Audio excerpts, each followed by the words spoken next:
Lakers inaayos na ang trade dito kay Jonas Valanciunas habang may dalawang point guard pa ang kinukuha.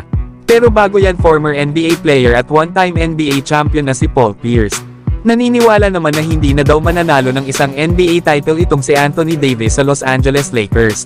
Kaya kailangan na daw nitong umalis sa kanilang kupunan para makakuha ng ring sa ibang team para daw sa huling chapter ng kanyang career. Ito nga ang mga sinabi ni Paul Pierce sa podcast ng kanyang dating teammate sa Boston Celtics na si Kevin Garnett. Sa ngayon kasi mga idol ay nag-e-struggle ang kupunan ng Los Angeles Lakers.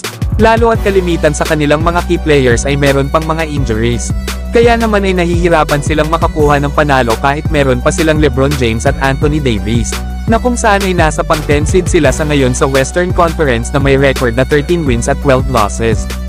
Una at huling beses pa nga nanalo ng championship si Anthony Davis ay noong 2020. Kagagaling pa nga lang noon ni Anthony Davis sa isang blockbuster trade sa pagitan ng Los Angeles Lakers at New Orleans Pelicans noong 2019. Na kung saan ay ibinigay ng Lakers sila Brandon Ingram, Josh Hart, Lonzo Ball at multiple draft picks.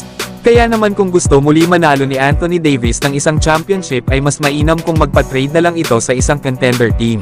Katulad na lang daw sa kupunan ng Golden State Warriors na bagay nga daw itong kasama ni Stephen Curry.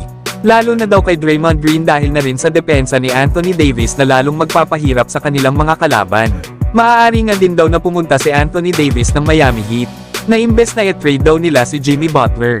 Bakit hindi na lang daw nila kunin si Anthony Davis para bumuo ng isang Big 3 kasama nila Jimmy Butler at Bam Adebayo? Mas maganda na rin daw kasi kung aalis si Anthony Davis ng Los Angeles Lakers lalo na kapag nagretiro na si LeBron James. Napanigurado daw na mahihirapan lalo si Davis na manalo ng NBA title kapag nagsimula ng mag-rebuild ang Lakers. Sa ngayon ay nag-a-average si Anthony Davis ng 26 points, 9 rebounds at 3 assists per game, na meron namang 50% shooting beyond the arc. Kaya tingnan natin mga idol kapag nagpatuloy ang Los Angeles Lakers sa pag-e-struggle. Kung magre-request ba si Anthony Davis ng trade, samantalang Los Angeles Lakers, nakikipag-usap na sa kampo ng Washington Wizards para kay Jonas Valanciunas. At ang trade offer nga daw na maaaring ibigay ng Lakers ay itong si Gabe Vincent at second round pick compensation. Kailangan din daw ng Lakers na ibigay ang isa sa kanilang veteran minimum contract sa pagitan nila Christian Wood, Cam Reddish at Jackson Hayes. Ito ay para gumawa ng room para sa kanilang second apron at magkaroon ng open roster spot.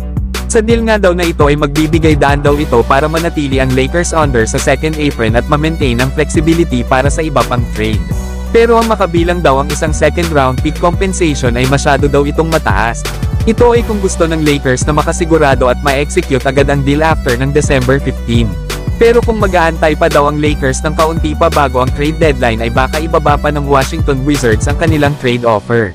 Pero mga idol, sakali man daw na mangyari ang nasabing trade at makasama nga itong si Gabe Vincent, ay maaari daw na targeting ng Los Angeles Lakers ang free agent guard na si Markelle Fultz. Ito ay para mapalitan ang posisyon ni Gabe Vincent sakali man na umalis ito. Ang maganda kasi kay Markelle Fultz ay isa itong guard na may tangkad na 6'4". Isang player na athletic at kayang magbigay ng physicality sa perimeter para sa depensa ng Lakers. Nasa huling season nga nito sa Orlando Magic ay nag-a-average nga ito ng 7 points, 3 rebounds, 2 assists at 1 steal per game last season. Nasakali man daw na makuha ito ng Lakers ay hindi pa rin daw matutulungan ni Markelle Fultz ang kanilang kupunan. Lalo at kulang ito sa floor spacing. Pero maaari daw tingnan ng Lakers ang isang pang-guard na si Dennis Smith Jr. Isa nga itong former lottery pick na huling naglaro sa kupunan ng Brooklyn Nets last season. Mas better nga itong shooter at playmaker kesa kay Markelle Fultz, na kung saan ay nag-a-average ito ng 6 points, 2 rebounds at 3 assists per game. Kaya ito ang mga possible na kunin ng Lakers na backup point guard kapag na-trade si Gabe Vincent. Basta ang maliwanag dito ay ang target ng Lakers na kunin ay isang sentro at point guard.